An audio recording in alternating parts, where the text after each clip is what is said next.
Selamat malam teman-teman semua. Terima kasih banyak sudah menyempatkan waktunya untuk hadir di Zoom malam ini. Senang banget lihat antusiasme kalian buat belajar bareng di pertemuan ketiga data mining ini. Sedikit bocoran soal arah data mining tahun ini, jadi sesuai yang sudah kita rancang, visi kita itu transforming data enthusiast menjadi champions. Jadi malam ini kita bakal mulai, topiknya adalah tentang intro to machine learning dan Kaggle. Jadi kita bakal belajar gimana caranya komputer itu berpikir dan bikin model prediksi.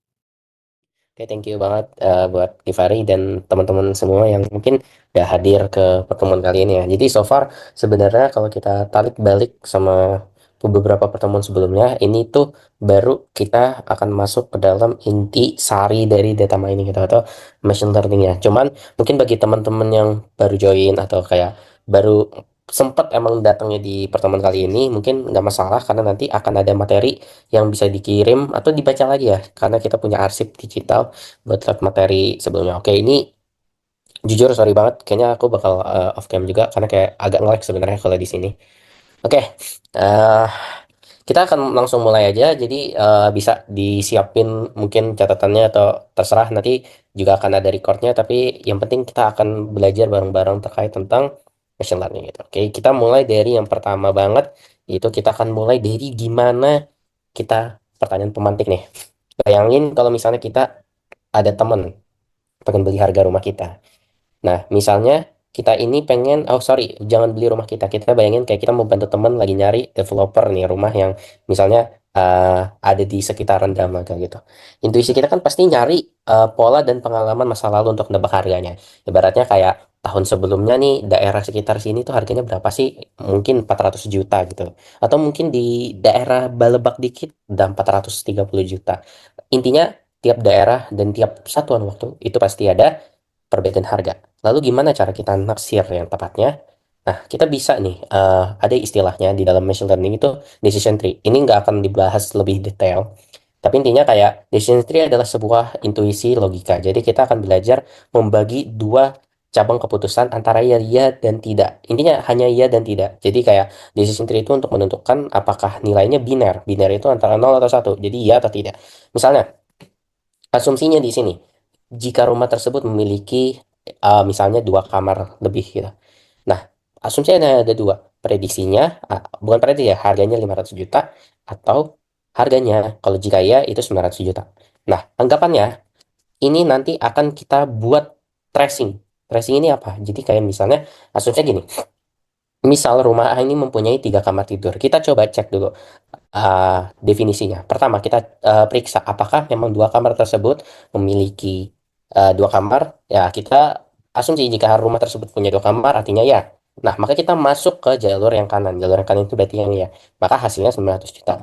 Nah, tapi tentu aja pada dasarnya dunia nyata itu nggak bekerja sesederhana itu. Jadi, yang tadi kita asumsikan itu terlalu sederhana. Nah, jadi ada istilah di dalam machine learning itu yang dinamakan underfitting. Underfitting adalah ketika model prediksi ini adalah gagal menangkap nuansa penting. Nuansa penting di sini asumsinya adalah gagal menangkap eh, eh, value-value atau nilai-nilai yang penting karena terlalu dangkal. Dangkal di sini adalah karena prediksinya kita hanya berdasarkan kamar aja. Bayangin nih, kita cuma asumsi nebak harga rumah itu berdasarkan jumlah kamar. Itu kan nggak masuk akal karena kita perlu mengukur luas tanah, kita perlu mengukur lokasinya, kita perlu mengukur inflasi dan segala macam. Nah, itu yang disebut dengan masalah model terlalu sederhana. Bayangin aja, tiga kamar mewah nih, rumahnya modern, dibandingin sama mungkin yang modelan rumahnya tua gitu. Harganya sama-sama 900 juta. Itu nggak masuk akal kan? Barulah kita masuk ke dalam solusi yang dinamakan adalah konsep pendalaman yang lebih lanjut. Jadi kita nggak cuman dua level. Tadi ingat ya, satu level. Jadi kita cuman ada di kiri dan kanan, cabangnya cuman satu doang. Sekarang cabangnya diperdalam lagi. Jadi ada dua level. Asumsinya, jadi semakin dalam pohonnya ini, berarti semakin spesifik nih perbandingannya. Sekarang kita punya, bayangin, kita sekarang punya tiga pembanding. Kita bisa ngecek dari uh, kamar, yaitu apakah jumlahnya dua kamar atau tidak, dan luas tanah. Nah, baru nanti kita bisa nentuin masing-masing harganya. Nah, dengan seperti itu kita bisa asumsi, oh, ternyata kalau kita udah ngambil dua value atau dua nilai dari kedalaman pohon ini makin banyak spesifikasinya, maka hasilnya malah lebih akurat gitu kan. Nah, jadi di sini yang perlu kita asumsikan. Yang bagus adalah model yang terlalu apa ya? Yang tidak bagus adalah model yang terlalu pas, yang terlalu banyak intinya. Jadi kalau dilihat nih dari perbandingan gambar kiri kanan, kan tadi kita udah lihat kalau misalnya ini dipecah jadi dua level, ada level satu, level 2. Sekarang kita asumsinya kita mau memperbanyak cabangnya, cabangnya sampai dalam banget tuh. Nah, ternyata cabang yang terlalu banyak itu terlalu tidak baik. Terlalu tidak baik ini asumsinya kok bisa gitu kan alasannya. Nah, jadi overfitting kebalikan dari underfitting tadi adalah ketika model terlalu menghafal spesifikasinya atau nilai-nilai atribut tadi sampai dengan detail yang tidak penting. Asumsinya gini, kita balik lagi ke harga rumah. Bayangin, jika rumah kita sampai neliti nih, kita sampai neliti ibaratnya adalah apakah rumah tersebut banyak sampah di depannya atau enggak. Oke, mungkin terkesan kayak, oh iya, berarti rumahnya bersih dong, wajar dihargain mahal. Ya, tapi bayangin aja, sampah itu kan asumsinya ya, sampah bisa aja ada orang yang buang sampah sembarangan di depan rumah kita. Kita nggak tahu apakah itu bisa dijadikan perhitungan untuk harga rumah yang bisa lebih mahal atau lebih murah. Maka dari itu, kita nggak boleh terlalu mendalami suatu apa ya nilai-nilai yang tidak penting gitu. Jadi kalau kita memang asumsinya dalam memodelkan sesuatu, itu kita perlu objektif apa aja nilai-nilai yang bisa kita ambil dan nilai-nilai yang nggak bisa atau nggak perlu kita ambil kayak gitu.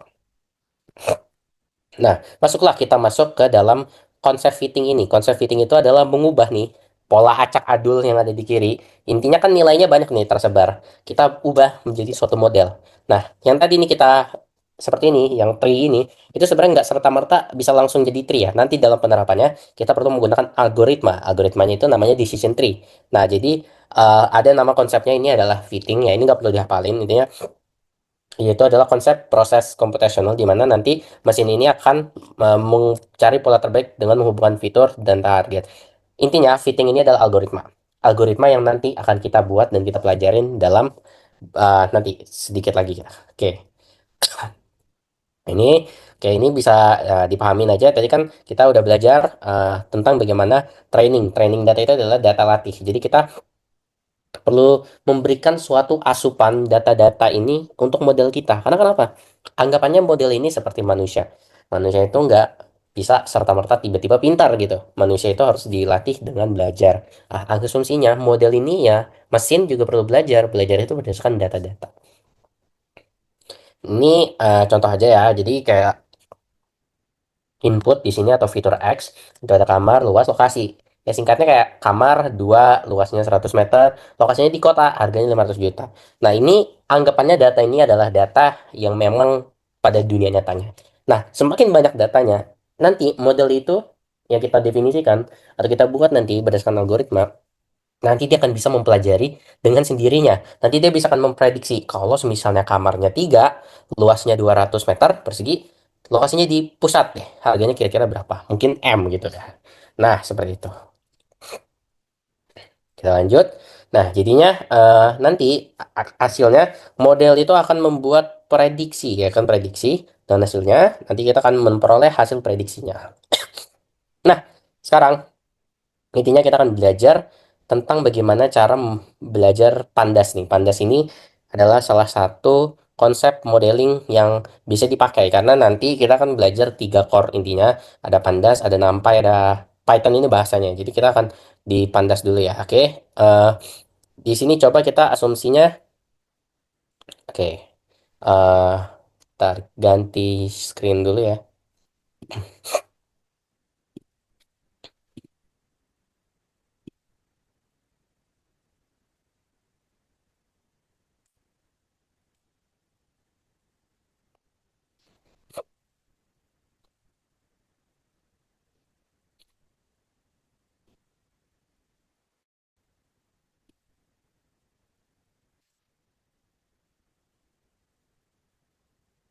Nah, kali ini kita nggak akan, aku nggak ngebuat template yang udah ada dari awal, jadi kita akan ngerjain bareng-bareng dari awal. Ini sebenarnya kayak udah pernah kita lakuin deh kalau nggak salah, tapi kayak mungkin nanti kita akan belajar kayak caranya buat data-data, ibaratnya kita perlu mempelajari nih kayak standar-standar deviasi, min, max, untuk ngeliat sebaran datanya dulu deh. Oke.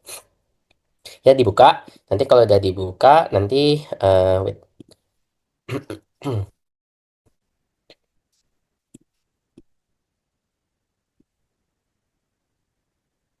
Oke, aku share screen satunya, Pak.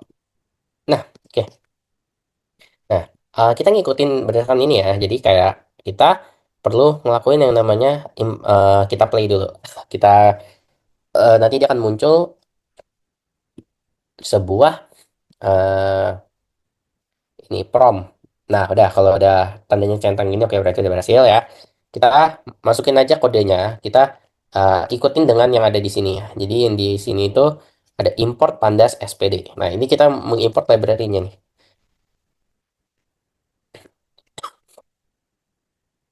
Oke.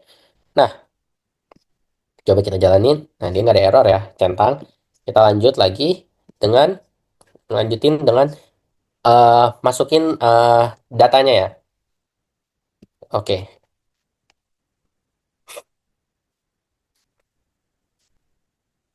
Oh, ini dia. Scalar nih. Oke, sorry, sorry. Nah, hmm, kita copy ini. eh, jadi kita jatuhnya kita ngambil dataset ini dari California Housing. Nah, nanti Housing ini akan menyimpan data dari California Housing ini. Nah, nanti kita akan mulai dengan ngelakuin ini. Jadi kita akan nge-import data tersebut ke dalam data frame. Data frame ini adalah ibaratnya adalah cara Pandas kita menampilkan tabel. Nanti kelihatan nih tabelnya ya di sini. Oke, sekarang kita tambahin df. Oke, di sini ya df.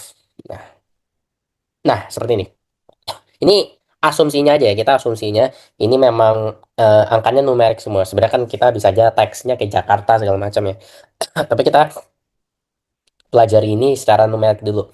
Jadi ada 20.000 datanya, ada umur umur tahun ya, maksudnya kayak rumah ini udah berdiri berapa lama. Ada average room. Average room itu kayak ya berapa banyak ruangan yang ada di situ. Average bedroom, bedroomnya berapa. Lalu ada population dan latitude, longitude, dan target. Nah ini sebenarnya kayaknya sih datanya nggak cuma satu rumah ya. Jadi kayak ini beberapa data di dalam satu komplek gitu kayak mungkin ya asumsinya. Oke. Nah, setelah itu kayak kita udah tadi kita tuh bisa eh, ngelakuin yang namanya data describe. Data describe ini kita tinggal tambahin kayak gini aja. df.describe. Nah, sebenarnya eh, kita udah langsung dapet nih. Enaknya kita udah bisa langsung tahu kira-kira berapa sih sebaran datanya gitu. Pertama dari rata-rataannya. Rata-ratanya ternyata, oh, rata-ratanya dari data ini untuk harga apa umur rumahnya itu di kisaran 28 dan standar deviasi ya. Kita juga tahu ternyata nilai minimum, nilai yang paling kecil di dalam suatu ini tuh ada apa. Dan kita bisa tahu nilai paling besar di dalam satu kolom ini. Nah, jadi Dev Describe itu adalah cara kita untuk analisa data lebih cepat. Mungkin kalau di pertemuan sebelumnya kayak kita ada langkah panjangnya ya, tapi ternyata ada langkah lebih cepat untuk ngitung ini semua gitu tanpa perlu banyak codingan. Nah, kita lanjut. Kita perlu pelajari nih sekarang apa bedanya count and mean. Count itu adalah kelengkapan data. Jadi dia akan menghitung baris yang tidak kosong. Artinya nanti bisa aja dalam suatu baris itu ada nilainya yang kosong. Nanti jika count itu artinya kurang dari total baris, artinya nanti ada missing value. Ya intinya kalau ada satu nilainya itu yang kosong di dalam baris, itu akan dianggap sebagai countnya nambah satu. Jadi kayak uh, itu nggak termasuk dalam count. Lalu mean. Min ya mungkin udah dari awal SD ya udah belajar ya. Min itu rata-rata aritmatika atau standar kewajaran data. Jadi sebarannya yang pas itu di mana sih kayak gitu. Oke, maaf. Nah, kita lanjut lagi. Eh di sini kita akan lanjut tentang memahami standar deviasi. Nah, ini standar deviasi nggak boleh dilupain nih. Kenapa nih nggak boleh dilupain? Karena kita perlu tahu. Jadi standar deviasi itu adalah sebaran yang di dekat dengan rata-rata. Ini ilustrasinya udah pas ya. Jadi kayak Minimal nilai terendah, maksimal itu nilai tertinggi. Nah, kita pengen tahu nih, kalau standar deviasi itu sebaran yang di dekat rata-rata. Artinya kalau standar deviasinya kecil, berarti harga seragam. Maksudnya harga yang mirip itu uh, banyak banyak yang mirip harga-harganya. Tapi kalau standar deviasi itu gapnya makin gede, itu artinya berarti variasinya atau harganya itu beragam. Jadi harganya itu terlalu beragam, nggak banyak yang mirip-mirip harganya. Mungkin harganya dari 200 juta, 300 juta, 500 juta. Nah, kalau misalnya harga seragam itu kayak mepet-mepet, 300 juta, 310 juta, 330 dan lain-lain. Nah, ini juga ada interkuartil ya. Interkuartil sebenarnya kayak intinya kalau Q1, kalau Q2 nilai tengah, kalau Q3 berarti uh, 75% ya. Jadi untuk melihat data sebarannya ini buat outlier. Nah, ini udah tinggal rounding. Ini sebenarnya kayak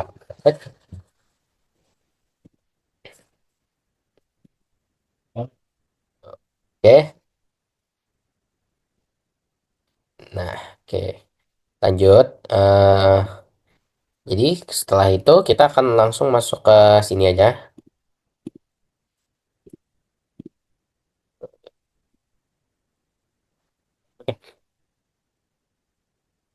Nah, eh jadi ini kita mulai dari data yang udah ada. Oke, jadi ini hmm, Melbourne ya. Melbourne data ini ada ya nggak ya? Coba kita cek dulu.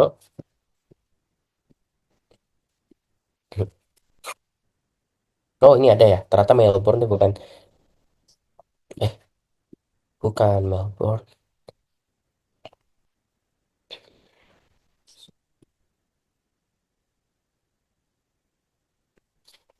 Hmm.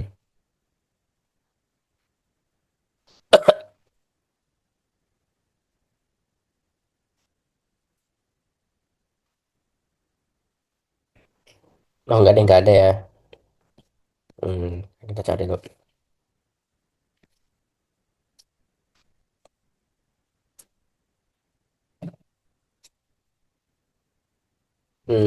Datanya yang si CSV-nya mana? Oh, ini. Kita downloadnya ya. Nah, jadi di collab, ini kita bisa ngimport file ya. Import file caranya gimana? Jadi nanti di ini tinggal di drag and drop aja kita. Hmm,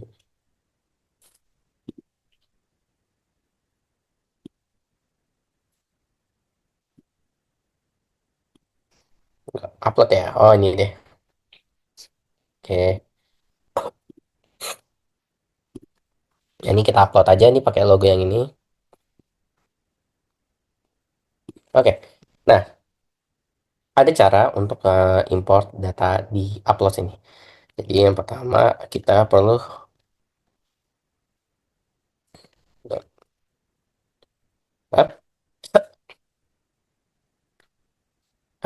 dia ini berarti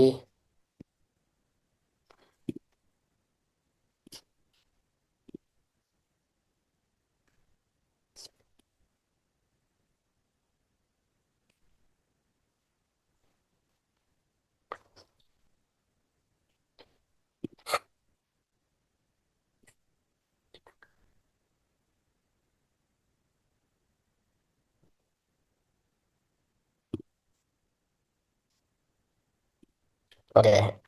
Jadi bisa kayak gini ya. Eh, kita ngupload filenya itu bisa lewat kiri atau lewat sebenarnya lewat kanannya sini. Tapi asumsinya coba kalau kita pakai kode bawaannya. Di kayak gini. Oh nih. Jadi kita jalanin nanti tinggal dikirim ya collabnya nanti bisa. Oke, di-upload dulu.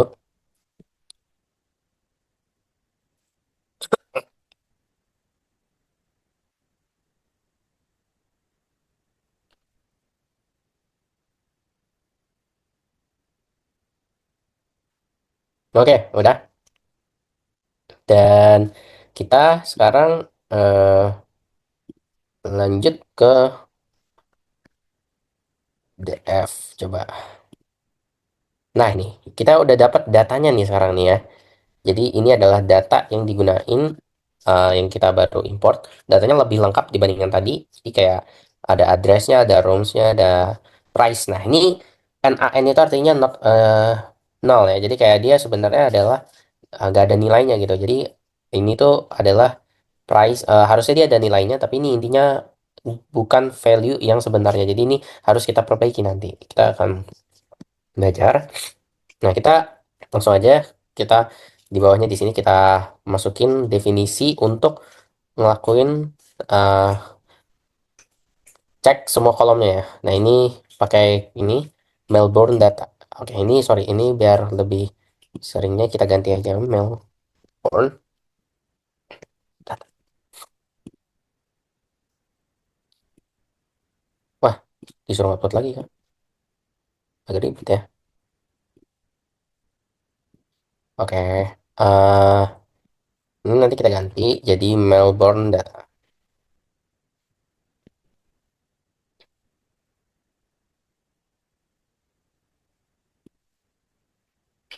Nah, jadi ini Melbourne data. Kita lakuin nanti Melbourne data dot column seperti ini.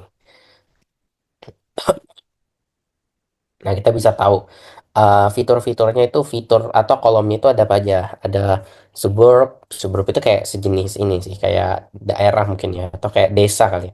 Address, room, type, price, method, sellernya siapa, ada land size, ukuran tanahnya dan segala macam. Dan di sini, setelah kita ngelakuin ini, kita membersihkan data. Nah, nih, jadi kita mendrop missing value. Missing value ini yang NaN tadi ya. Nah, caranya adalah kita dengan melakukan Melbourne data drop NA seperti itu. Sebenarnya ada cara lain ya, ini kita pakai yang ini, eh eh, titik drop NA. Ya, lihat ya, udah nggak ada NaN-nya. Nah, jadi yang tadi nih NaN NaN ini udah nggak ada nih di sini. Artinya data-data yang hilang yang nggak ada nilainya itu nggak masuk lagi. Nah, selanjutnya kita perlu misahin nih. Kan kita mau misahin ada fitur, ada juga yang Y-nya. Y-nya itu kan targetnya ya kan. Nah, kita asumsinya X-nya ini adalah ini. X-nya kita buat X-nya itu sama dengan Melbourne data. Sini ada rooms ya. Terus habis itu ada bedroom. Ini mungkin kita asumsinya pakai tiga nilai dulu. Ada bedroom, oh, roomnya pakai room gini.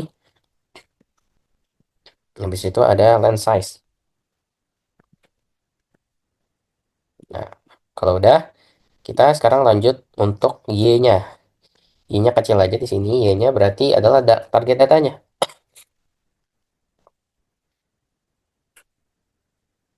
Dot price.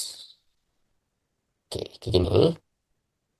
Nah, setelah udah kita jalankan, kita pakai, nah ini. Jadi kita pakai yang namanya library scikit-learn. Scikit-learn itu adalah library untuk memodelkan beberapa algoritma-algoritma yang udah siap pakai. Jadi nggak perlu definisi dari awal, tapi udah tinggal pakai aja gitu. Nah, jadi di sini kita import from sklearn.tree, import decision tree classifier. Oke, sekarang kita lanjut untuk ngedefinisiin modelnya ya kan. Tadi kita buat lagi di sini ya, Melbourne model. Ini sama dengan decision tree. Oh, salah, bukan classifier deh. Pakai regresi. Nanti dibahas kenapa, apa bedanya regresi sama dengan classifier. Kalau classifier kita mengklasifikasikan sesuatu, tapi kalau regresi kita di sini untuk mendeskripsikan atau memprediksi nilai. Nilainya numerik, itu bukan uh, kategori. Nah, seperti ini decision tree regressor, kita lakuin aja sebenarnya random stack ini bebas sih. Biasanya 42 gitu. Oke, ini sebenarnya modelnya udah gitu kan. Tapi kita itu belum ngefit. Nah, ngefit itu kita belum masukin datanya. Nah, jadi sekarang tinggal kita Melbourne model dot fit. Fitnya apa? Ada X, koma Y gitu. Nah, ini aku tambahin komentar.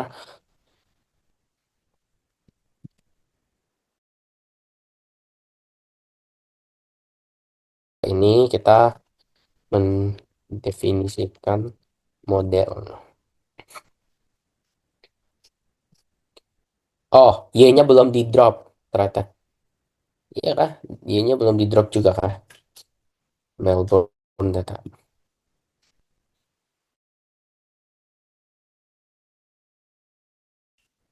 Oke, Y-nya ternyata masih ada NaN-nya. Berarti kita perbaikin dulu. Ya, kayak gini aja deh sebentar.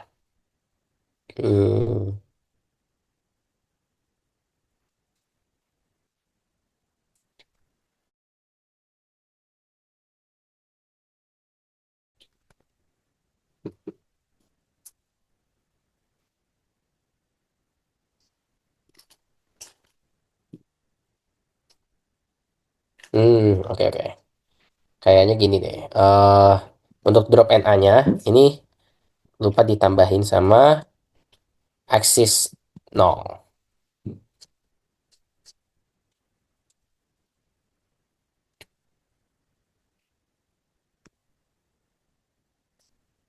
Nah, ini kita balikin ke titik price.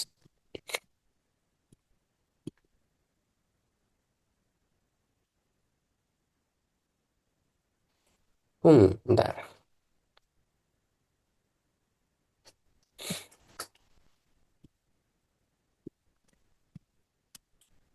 Oke, oke.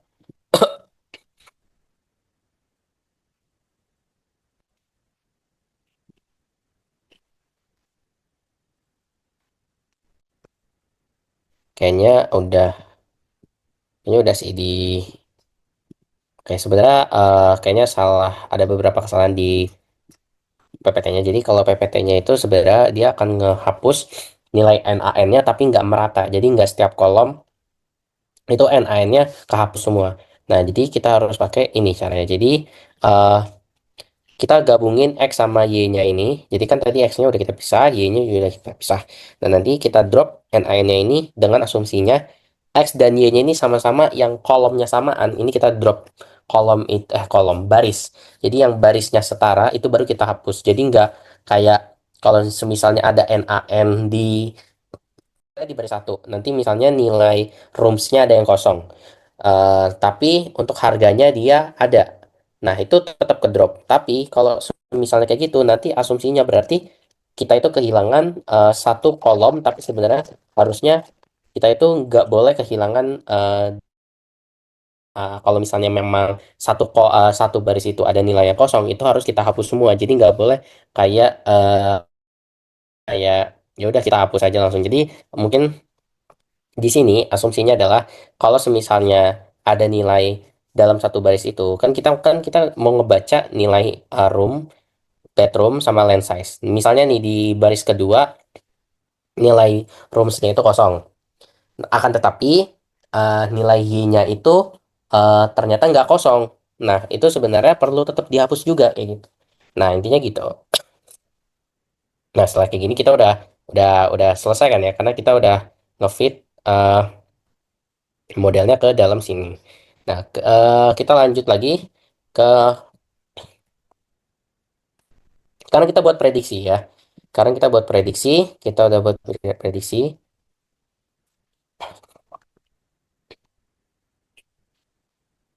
Nah, ya, kayak gini ya. Model dot predict x titik headnya seperti itu. Nah, eh di sini kita eh coba kasih keterangan ya. Misalnya print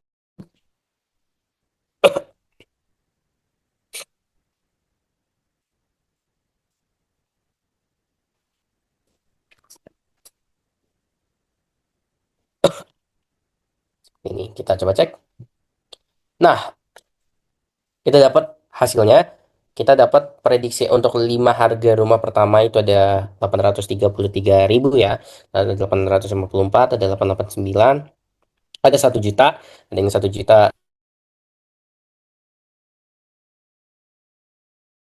Ini emang bener nih prediksinya aslinya kayak gini. Nah, ini nih sebenarnya kita perlu ngecek di data aslinya ya. Nah, ini coba kita cek X head ya.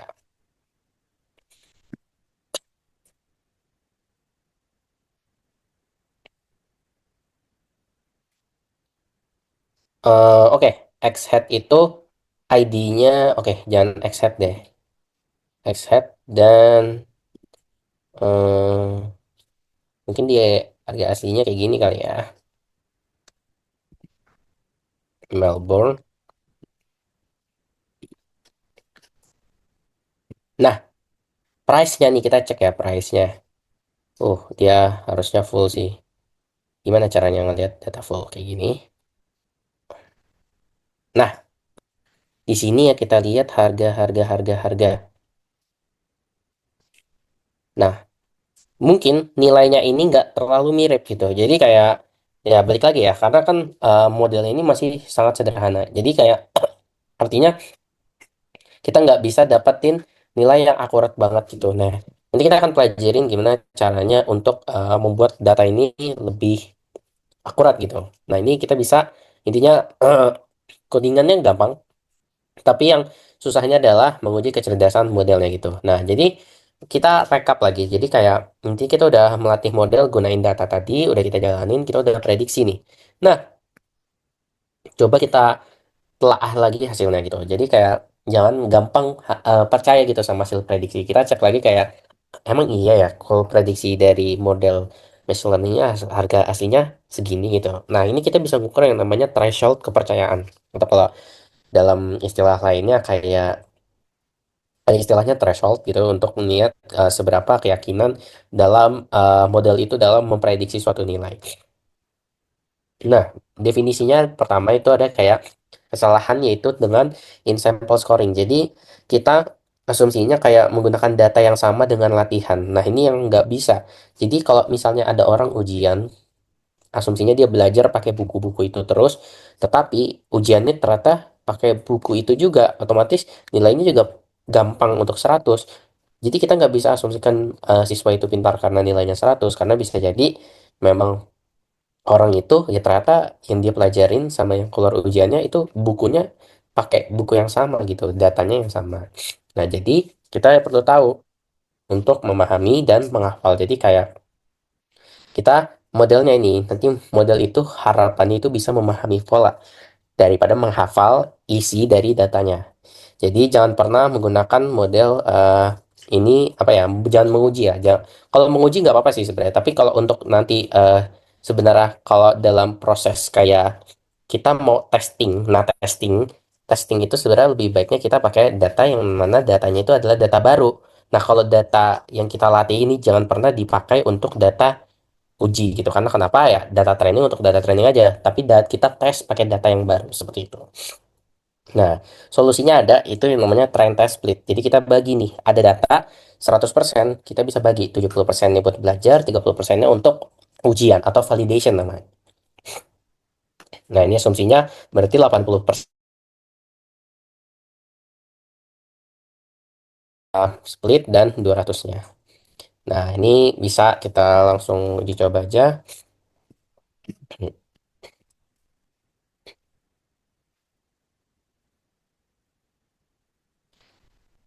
Import train test split.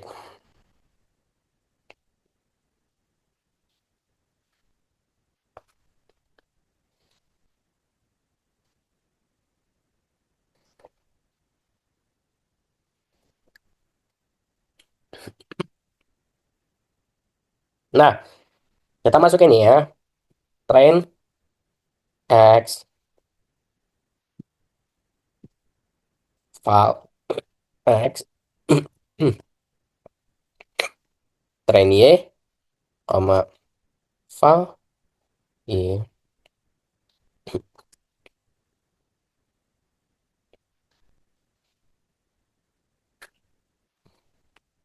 X-nya yang clean, yang udah dibersihin dari N-nya.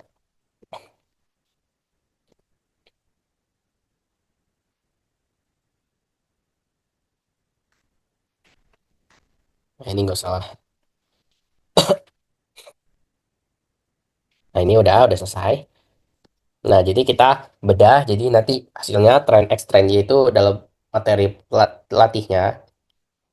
File X itu adalah untuk soal ujian atau soal latihan lah. Kita sebenarnya jangan soal ujian dulu, soal latihannya. File Y itu adalah kunci jawaban latihan.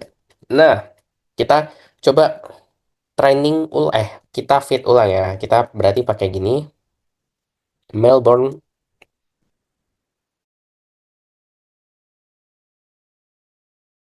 fit. Nah, dot fitnya jangan lupa kita pakai yang train ini. X, train Y.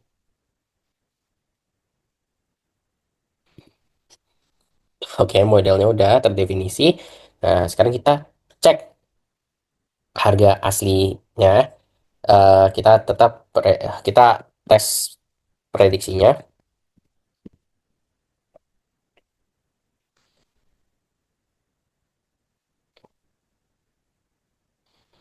Eh, model dot. Ini.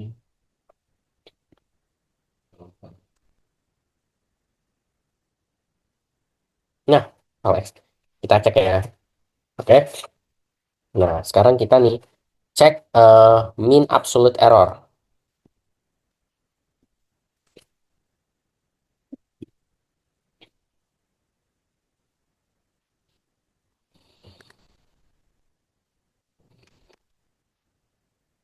Mean absolute error. Kita tes. Di bawahnya, sorry. Mean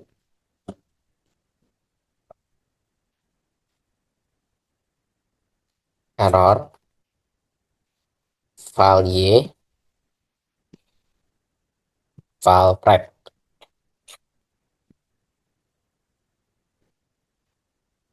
Nah, kayak gini. Nah, jadi kita dapetin nanti errornya masih gede banget. Ya, ternyata errornya memang masih gede banget. Pertanyaannya, kalau misalnya kita, misalnya 260.000 dolar, angkanya bagus atau jelek, nah ini kita bisa ngecek nih, angka prediksi kita itu skalanya itu, rumahnya itu harganya memang ratusan ribu atau ratusan juta. Kalau misalnya ratusan juta, kita tapi prediksinya selisihnya 200 ribuan doang. Artinya model kita nggak begitu jelek. Tetapi kalau misalnya kita bandingin nih, eh, prediksi kita selisihnya 200 ribu. Tetapi ternyata yang kita bandingin ternyata harga, misalnya harga permen. Ya harga permen kan paling cuma 5 ribuan gitu. 5 ribuan tapi selisihnya 200 ribu. Itu artinya kan aku rasa sangat-sangat buruk gitu ya. Berarti kayak ngelesetnya sangat jauh. Nah, kita perlu pahami juga ada kayak siklus data science. Siklus data science itu intinya kita belajar untuk melatih model, kita evaluasi, dan kita improve. Jadi hasil yang tadi itu jelek banget. Nah, kita perlu improve dari hasilnya kayak gitu. Oke, mungkin ini beberapa materinya sepertinya udah agak terlalu jauh ya untuk dalam. Nah, jadi mungkin langsung saja kita masuk ke bagian yang kedua. Sebentar.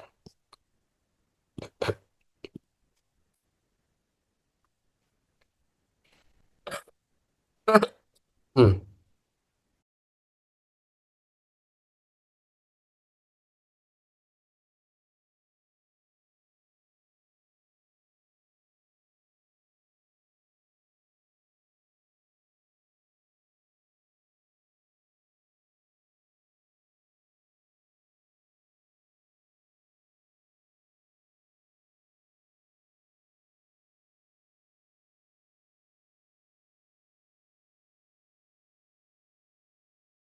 Oke, maaf tadi minum sebentar karena udah 2 jam juga ya nggak kerasa. Nanti kayaknya bisa kita pecah jadi 2 waktu karena kayaknya kalau sebenarnya dijelasin di sini atau mungkin di online jatuhnya agak kurang interaktif juga ya, karena kayak mungkin kalau di offline kan kita bisa sambil nanya-nanya, misalnya ada yang kebingungan. Nah, tapi ada satu yang menurut aku sangat perlu dilakukan kalau misal kalian tertarik banget nih belajar mandiri. Itu ada yang namanya platformnya Kaggle. Jadi ini kaggle.com ya. Jadi kayak kita sign out dulu. Asumsinya nanti orang login aja. Loginnya gampang kok. Loginnya bisa pakai Google, email. Kita pakai Google aja. Nah ini kalau udah pakai Google, kita login kan. Nah, kita mau misalnya belajar. Belajar itu ada kursusnya langsung di sini. Nah, di sini itu ada yang namanya Learn. Nah, di Learn ini kita ada kayak course-course yang kebagi nih. Nah, kalau aku biasanya belajar di sini itu aku pernah belajar untuk computer vision. Ya, ini agak hard ya, tapi kayak sebenarnya awal banget ini kita bisa belajar dari intro to programming. Jadi mungkin bagi teman-teman yang masih cukup asing dengan pemrograman, ini cukup 5 jam untuk belajar, nggak ada biaya ya. Jadi kayak sebenarnya kalian kalau nggak ikut komunitas daming, misalnya nggak sempat ikut komun daming itu, kalian bisa belajar secara mandiri. Nah ini nanti ada kayak namanya intro to machine learning. Nah sebenarnya yang tadi kita pelajarin itu namanya intro to machine learning, tapi kita baru sampai di sini aja nih, di nomor 4. Sebenarnya nomor 5, 6, 7 itu nanti bisa dipelajarin sendiri. Jadi nah ini asumsinya ya, begin to course. Nah, ini enaknya, ini tuh udah disediain datasetnya. Jadi dataset yang tadi teman-teman kita asumsiin, kita belajar tadi ya, nih kuliahnya, kuliah, tadi materinya, ini sebenarnya bacaannya kita ambil dari sini juga gitu. Jadi kayak biar mempermudah teman-teman aja kalau misalnya mau belajar secara manual. Nah ini kalau mau lanjut, ini tinggal di next, nextnya tinggal dipencet yang ini ya, yang course stepnya di next. Nah, ini di next lagi. Nah, jadi kayak kita bisa baca-baca ininya. Nah, misalnya nih kita ini nyontohin aja ya. Ini bisa start tutorial. Nah, ini asumsinya kalau misalnya yang mau nyoba untuk hands on langsung, ini ada start exercise. Jadi buat ngelatih kita biar terbiasa. Ntar tunggu. Nah, exercise-nya ini enak banget. Jadi exercise-nya itu kita sebenarnya tinggal jalanin kode, tapi ada beberapa latihannya. Nah, latihannya kayak gini. Misalnya eh, kita disuruh apa sih? Read the lower data file into pandas data frame call home data. Oh, berarti kayak gini ya. Nah, berarti kita bisa aja kayak gini. Ini kita asumsinya berarti kita udah dapat nih home data, home data. Nah, ini fill in the line below tuh. Jadi pencetin dulu. Oke.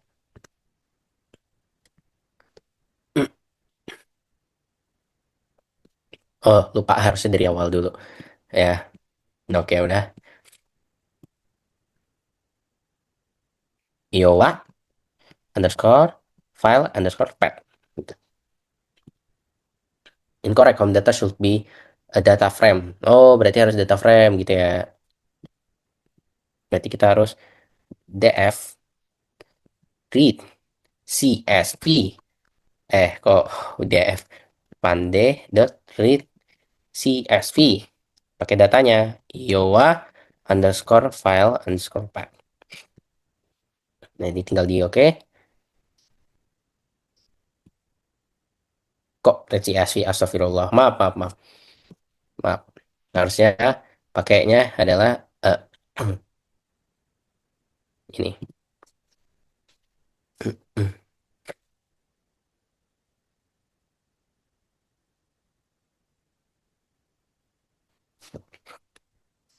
Nah, ini harusnya adalah read underscore CSV. Lupa underscore-nya. Nah, nah, korek. Nah, ini jadi enaknya latihan di sini tuh kita bener-bener belajar kayak latihan, tapi nanti ada yang ngoreksi, ngoreksi otomatis gitu, ya kan? Nah, ini bawahnya juga read the lines below will give you hint or solution. Nah, ini sebenarnya kalau kita jalanin, itu tuh nanti dia bakal bisa ngelihat hasilnya. Yang mana mungkin menurut aku ya, kayak mengurangi esensi latihannya gitu ya. Nah, lanjut review the data. Nah, misalnya print summary statis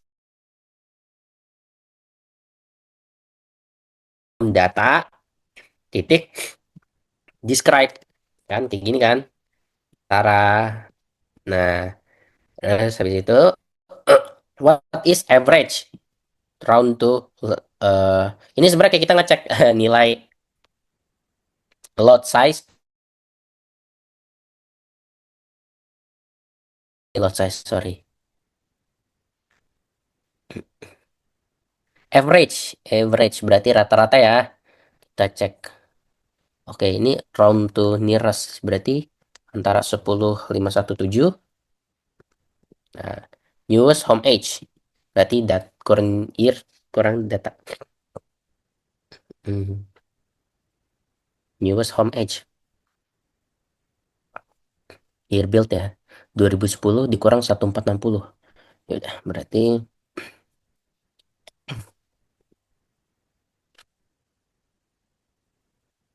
kita cek.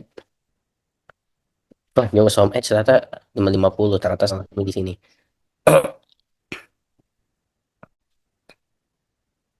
Oke, intinya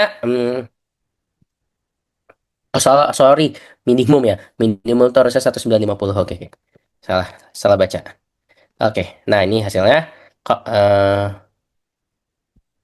kenapa salah ya? Misalkan ini max-nya year build sama minimumnya berapa? Oh, 1872. Oke,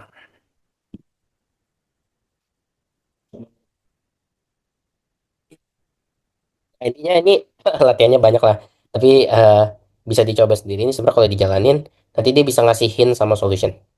Hint sama solution itu kayak ya, ini kalau kita uncomment ya.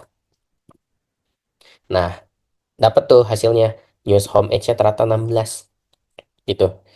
Jadi ya udah kayak eh intinya ini latihan-latihan yang bisa dicoba sendiri. Pokoknya nanti di ini ya tolong ya di embed aja materi ini ke kita masukin ke linknya ya di grup di biar bisa di hands on sendiri mungkin bagi teman-teman yang nggak sempat ada waktu untuk belajar di pertemuan kali ini. Oke, mungkin dari aku cukup sekian. Kurang lebihnya aku kembalikan ke Givari. Ya, sama kalau ada pertanyaan boleh ada pertanyaan dulu. Oke, baik. Mungkin tidak ada pertanyaannya. Saya izin tutup aja. Nggak kerasa kita udah sampai di penghujung sesi nih, teman-teman. Thank you banget buat Bang PK atas materinya. Nah, sekian juga dari saya dan tim Daming. Terima kasih sudah hadir pada malam hari ini. Sampai ketemu di pertemuan berikutnya.